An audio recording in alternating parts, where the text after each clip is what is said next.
Salam anak-anakku sekalian, selamat datang kembali dalam kelas pembelajaran online untuk kelas 11. Pada kesempatan kali ini kita akan melanjutkan materi tentang dampak modernisasi bagi keluargaku. Part yang pertama, demikian yang pertama. Pertama dalam 1 Samuel 16 ayat 1 sampai 12, Efesus 5 ayat 22 sampai yang ke-33. Modernisasi merupakan produk peradaban abad 20 dari dunia barat, Indonesia barat, yang dampaknya masih dirasakan sampai pada abad ini di Indonesia. Dan Indonesia sebagai negara dunia ketiga mengenal modernisasi dari penjajahannya sebagai bangsa barat, kultural, sosial, politik, dan ekonomi. Proses modernisasi yang berlangsung di Indonesia membuat bangsa ini termasuk keluarga-keluarga Kristen memiliki kecenderungan untuk terjebak dalam dampak negatif proses yang terus berlangsung.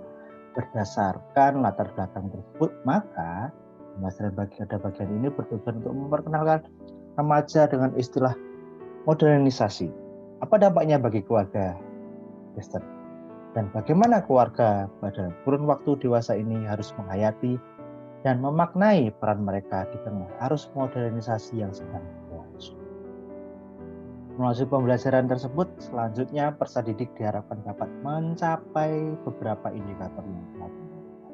Jadi, kita tahu bahwa modernisasi tidak bisa kita hindari. Mau tidak mau, zaman akan semakin maju, semakin modern, dan semakin barat. Banyak sekali teknologi, banyak sekali inovasi yang ada di sekitar kita, bahkan di dunia. Dan mau tidak mau Indonesia harus tetap bisa mengikuti zaman yang ada. Misalnya penggunaan handphone yang dulu mungkin masih seperti ini ya, masih model biasa, tapi sekarang modelnya sudah touchscreen semua, sudah besar semua, bahkan sudah 4G, bahkan sebentar lagi mau 5G.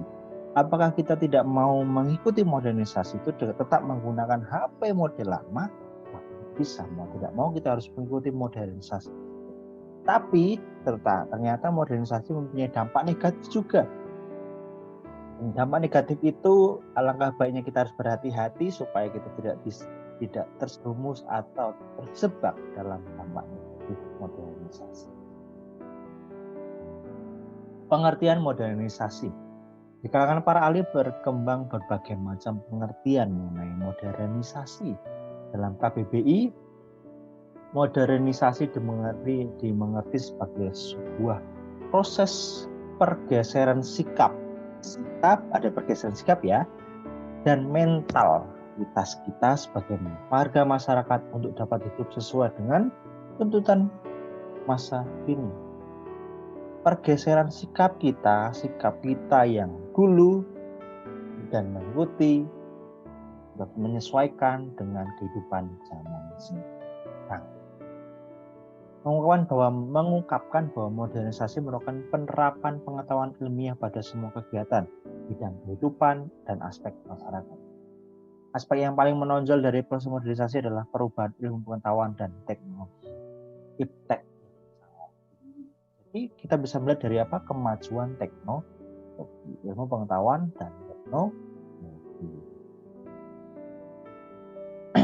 Berdasarkan beberapa pengertian di atas, maka dapat disimpulkan bahwa pada dasarnya modernisasi adalah sebuah proses pergeseran yang terjadi pada individu maupun masyarakat secara holistik sesuai dengan tuntutan zaman modern. Jadi pergeseran sama seperti pergeseran yang terjadi di individu maupun masyarakat sesuai dengan tuntutan zaman modern yang di dalamnya mengungkapkan semangat untuk hidup bersikap pikir secara efektif, efisien, praktis, sederhana, menghargai kehidupan dan menyapa. Mau tidak mau kita harus bisa mengikuti modernisasi itu. Sikap kita, tindakan kita, pola pikir kita bergeser ke arah yang sesuai dengan zaman modern, yaitu apa? Bersemangat untuk hidup. Ada semangat untuk hidup, bersikap, berpikir secara efektif, efisien, praktis, sederhana, dan menghargai kehidupan, menghargai waktu. Modernisasi ternyata berdampak juga dengan fungsi keluarga. Kita sudah bahas tentang fungsi keluarga di bab yang sebelumnya, yaitu fungsi keluarganya fungsi pendidikan, sosialisasi, ekonomi, kognitif, dan yang lainnya banyak sekali. Tapi modernisasi ternyata menyebabkan perubahan-perubahan yang ada. Dan dampak yang paling mendasar dari modernisasi bagi keluarga adalah perubahan fungsi dalam keluarga tersebut. Mulai dari fungsi pendidikan, fungsi sosialisasi anak, fungsi perlindungan, fungsi perasaan, fungsi agama, ekonomi, rekreatif, fungsi biologis, sampai pada fungsi pemberian status sosial. Hal tersebut dapat diidentifikasi di lingkungan kita. Akan disebutkan sebagai kita akan belajar bersama-sama. Fungsi keluarga apa sih yang berubah? Nah, yang pertama adalah fungsi dalam bidang pendidikan. Keluarga yang dahulunya bertanggung jawab dalam melatih anak pada usia dini dalam hal fisik, mental, spiritual pada zaman modern, fungsinya sudah mulai tergeser oleh lembaga-lembaga pendidikan anak usia dini. Dulu zaman Pak Roni belum ada yang namanya PAUD, mentok-mentok TK, bahkan pada waktu itu banyak yang nggak TK langsung SD pun banyak. Tapi sekarang sebelum TK pun sudah ada PAUD, ada playgroup dan sebagainya sebelum TK. Dan fungsi pendidikan yang tadinya diajar oleh orang tua secara langsung sekarang dialihkan oleh lembaga-lembaga pendidikan usia dini. Bahkan di luar itu banyak sekali lembaga-lembaga pendidikan, tempat les, tempat khusus dan lainnya.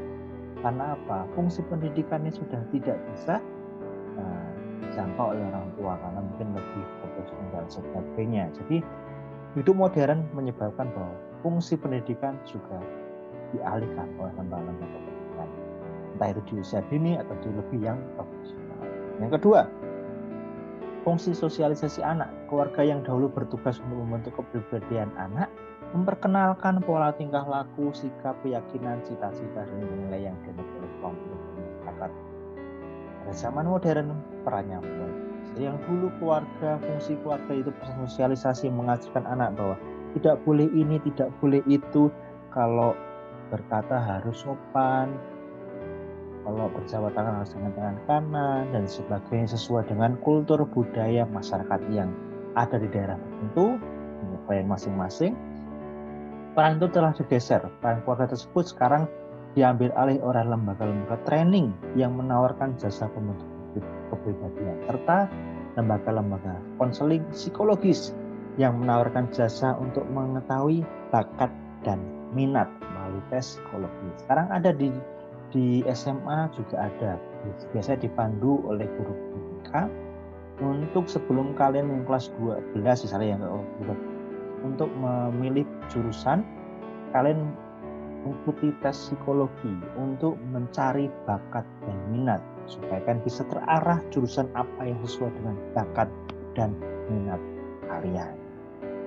Yang dulunya hanya orang tua, sekarang sudah ada lembaga profesional di bidang konseling psikologis. Yang ketiga, fungsi perlindungan. Keluarga yang dahulunya bertugas memberikan tempat yang nyaman bagi anggota keluarga dan memberikan perlindungan secara fisik, ekonomi maupun psikologis bagi seluruh anggotanya, pada zaman modern fungsinya mulai digeser oleh lembaga-lembaga yang menawarkan jasa-jasa asuransi. Banyak sekali sekarang jasa-jasa asuransi. Dulu hanya keluarga yang bertugas untuk menjamin perlindungan. Sekarang banyak asuransi kesehatan, prudensial, BPJS, apalagi banyak sekali. Nggak perlu barang tapi sekarang banyak sekali jasa-jasa asuransi yang menanggung perlindungan, entah itu secara fisik, kesehatan, ekonomi, dan yang lain-lain. Yang keempat, fungsi perasaan. Keluarga yang dahulunya bertugas memberikan rasa keintiman, perhatian, dan rasa aman yang terjadi dalam keluarga, pada zaman modern perannya sudah mulai digeser oleh baby sister atau daycare ya. Kita sekarang banyak melihat orang tua, ayahnya sibuk, ibunya sibuk. Sekarang anak-anak diasuh oleh baby sister atau seorang yang bertugas untuk menjaga menjaga anak itu dari pagi, siang, malam, bahkan setiap hari karena kesibukan orang tua. Kemudian kelima adalah fungsi rekreatif. Keluarga yang dahulunya berfungsi untuk mencari hiburan serta memberikan suasana yang segar dan gembira dalam lingkungan keluarga, pada zaman modern perannya sudah digeser oleh media cetak, elektronik, dan media sosial. Sekarang anak-anak tidak bisa nonton YouTube, bisa mengakses Instagram, Twitter, dan yang lain-lain. Medianya sudah beralih. Yang tadinya dalam kehidupan keluarga itu adalah sumber hiburan, saling bercerita, bersengkrama satu dengan lain saat orang tua saat pulang kerja dan atau di hari libur. Sekarang udah mulai tergeser oleh hiburan-hiburan media elektronik dan media sosial. Walaupun fungsi rekreatif dalam keluarga juga masih berlaku, misalnya ada libur panjang ya rekreasi bersama dengan keluarga.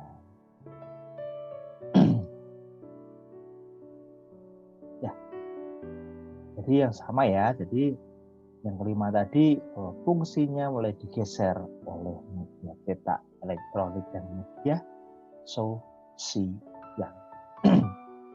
Oleh karena itu kita harus tahu bahwa dampak modernisasi bagi keluarga ternyata sangat besar. Fungsi keluarga yang tadinya seperti itu sekarang sudah digantikan dengan adanya lembaga-lembaga yang lain, media-media yang lain.